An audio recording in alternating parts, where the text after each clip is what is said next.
Kaya ba? Kaya natin, kaya ba kalabas tayo ng 9:31? Let's understand Kingdom Code of Honor in the book of Esther. Let's understand that. Okay? Sa book of Esther, it's only the book in the Bible that the word God has never been mentioned. And yet, God has been moving all throughout the circumstances. Para sa inyong kaalaman, sa book of Esther, kung nagbabasa kayo ng book of Esther, ang Israel ay under the Persian Empire kay Ahasuerus. Basta yun mamaya, mabalik ko kasi mag-pronounce ay Artaxerxes. Alta presyon. Kasi sa ibang translation, Artaxerxes, alta presyon, alternate current. Hindi naman yan. Basta rin siya. Sa book of Esther, they were under this Persian Empire at isa sa kinuha na bilang babae ng King of Persia ay si Esther. Pero pag-usapan natin 4 na karakter, ha? 1, si Esther. Number 2, ang kanyang uncle na si Mordecai. Okay? Of course, tuwing may istorya ng kabidahan, meron din istorya ng kakontrabidahan.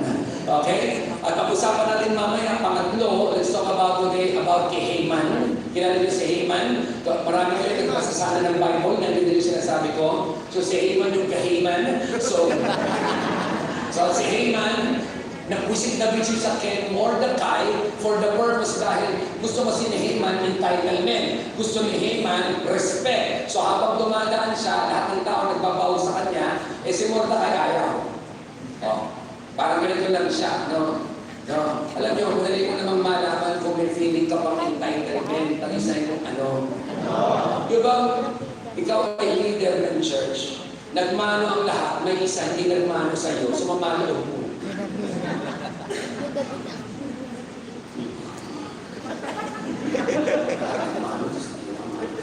Basta may-preach ka na, 300 nagmano sa'yo, isa hindi nagmano, nag-backslide ka.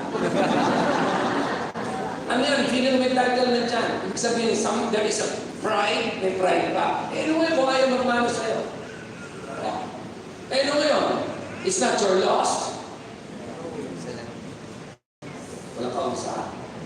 Bagamat masagwa, di ba? Ako, sa totoo lang, may mga workers kami dito sa church, hindi nagmamano sa akin. Halika na. Hindi ko lang. Hindi nagmamano sa akin. Bakit? Number 1, matanda. Na-accordan siguro sa akin. Imagine mo siya, 300 years old. Ako, so, hindi ko magkatama. So, pag nakita ko, pastor, kakamaya lang, tapos gagano'n lang siya. And I'm never taking it. Bakit? Kasi hindi ka dapat feeling self-entitled. Nagpakanta ka. Walang man lang bumate. Nag-practice pa rin ako ng 3 minutes. Yung parts ko, 3 nota na tama yung notes eh. Nagpailap pa ako ng gitara. May problem ka ng entitlement. Problem ito ni Haman. Bakit? Pag dadaan siya, lahat nagbabow down, si Mordecai hindi nagbabow down. So sabi ni Mordecai, papapatay ko itong oras na ito. So ginawa niya, pumunta sa king. At ang sabi niya, alam niyo istorya, di ba? Anong sabi niya? May mga Jews, ito ganyan, papapatay natin sa totoo. Gusto yung papatay, si Mordecai. At pangatlo, of course, yung king na may part ito sa kingdom protocol, si Ahasuerus.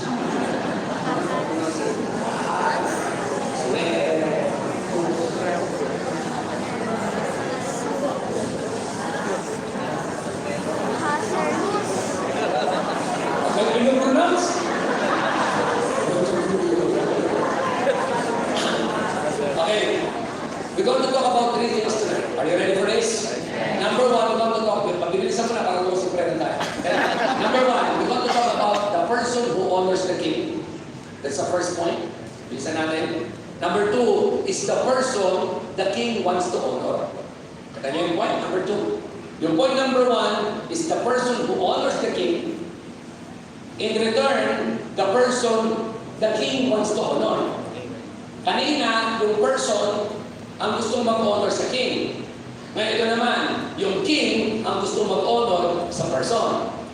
At pangatlo, usapan natin, the person the king wants you to honor.